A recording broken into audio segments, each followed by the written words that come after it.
got a new partner in crime. Just kidding, I know. I wish JB was with us all the time, but he earlied up his warm-up some to hang out with us. Carmelo Anthony, Vince Carter, and Tracy McGrady here. And the last place you probably heard from JB was on the Cousins podcast. So I feel like I should just let the podcast continue. Vince, you start off the conversation. Well, since we're in the arena, and now we're on the back half of the season, what is the preparation for you guys now gearing up for playoffs? A lot of teams are preparing for Cancun. A lot of teams are preparing to try to play for the play-in tournament. What is your guys' preparation now going into like 12 games left? Well, first I want to say I'm up here with some grace. That's including you as well. So I appreciate y'all letting me be up here.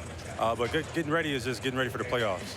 You know, that's what legends are made. That's where you etch your name in stone. So everything is about getting ready for the playoffs.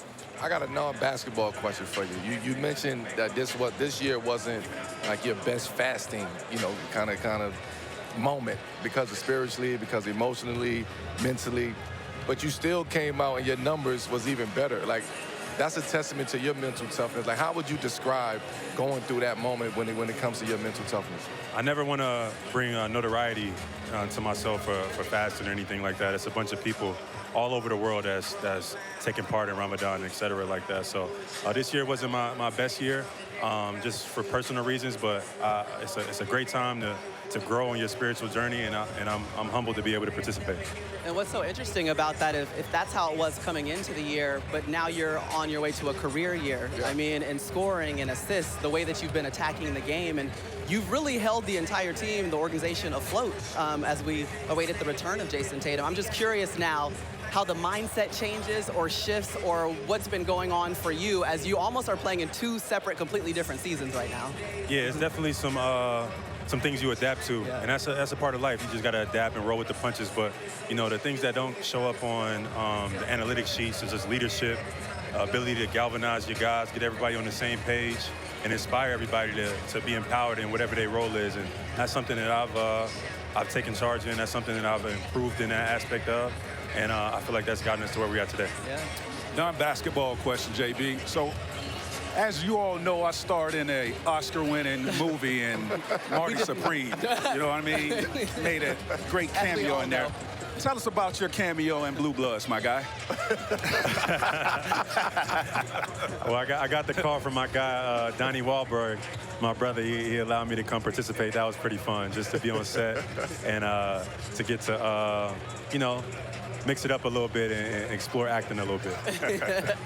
I got another one. So you told us on the podcast, prior to JT's arrival, you guys sat one-on-one and had a conversation, and you guys sat in front of the team. What did that do for the energy in the room and the team to kind of block out the noise and really set the tone and the table for what we're seeing right now, the surge of the Boston Celtics potentially having a chance to being number one? It was great. The initial conversation, having that communication. Yeah. Sometimes as guys, you got to do what you got to do as a job. You got to do. Sometimes your communication falls off. So be able to get back on the same page is important, but it's going to take more communication as the year goes on. Things change. You got adversity, things ups and downs, and we just communicated that it's going to be me and you. So our communication sets the tone for the rest of the team, and we both got to be better going forward if we want this thing to work. I just got to ask real quick, because they're sitting right here. I see you guys, y'all meet in the middle of the court. Like the mentorship that you have going on. It's I mean, can you speak to that? Yeah. Nah, I'm in the presence of some all-time greats. I grew up watching these guys. My game is inspired by a lot of these guys. So to be able to have them come and talk to me and pour life and give me wisdom and advice, you can't quantify how important and how cool that is for someone like me that's in this stance, in this position. And every time they talk, in my ears is wide open. Well, we're going to continue to try to quantify what you mean to the game, but what you do off the court as well. Very impressive, and continue to do what you're doing. I'm glad y'all had that talk. Yeah. Yes, sir. Thank you for that. Yes, sir. That's Jaylen Brown. I guess we'll let you go and continue warming up. Listen, 4 of his last 5 games, he's dropped at least 30 points. We expect 40 tonight just because he stopped by and hung out with us off the top of the show. Apply the pressure early. Win. Yes, and get the win. Hit subscribe for more news, highlights, and analysis from the NBA on NBC.